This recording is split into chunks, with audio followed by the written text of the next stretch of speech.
better start getting along with your family. Before you scroll away, listen up.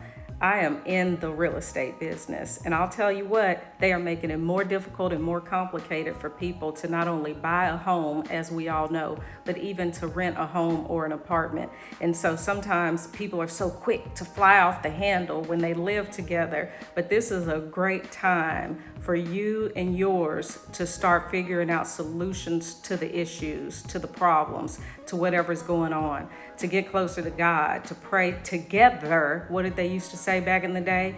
A family that prays together stays together. And I mean from all sincerity of the heart, not just to get your way, because God is not a genie just dishing out what you want. He is just and He is sovereign. So don't let pride or ego get in the way of you guys staying together. The first way the enemy destroys a person is by separating them from their family. So you got to outsmart the enemy, right? And then not only the economical situation, but that's a big issue for a lot of people. Housing costs, as we all know, stateside has gone up through the roof.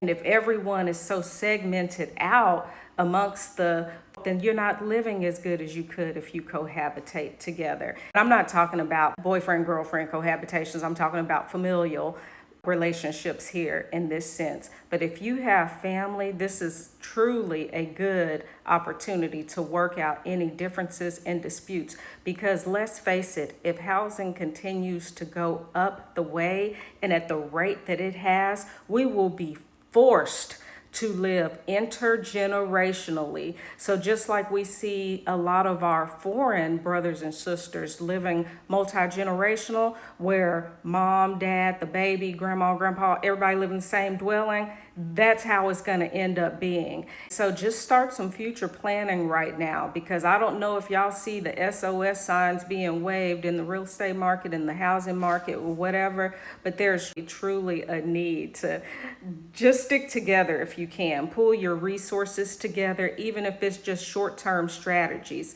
In other words, don't let a moment of frustration or aggravation, or even again that pride and ego, cause you to just run out of a situation that in the big scope of things really wasn't that bad. I'm not talking about people who's being neglected, abused, all that. I'm talking just regular family situations, especially for young people. Young people, please be respectful to your parents. They are doing the best they can in most situations. Just pipe it down a little bit, because trust and believe it is a lot more economical for you to stay at the house and to be respectful to them, just to be out there wilding out. And I need to do a video on why it's good for young people to live at home anyway, not even for just saving money, but for the covering of a family, especially girls. And feminists, don't come for me here, but nowadays it is just a little bit more challenging for females. And girls, if you do decide to vacate the home and you live by yourself, please do not tell people that you live by yourself,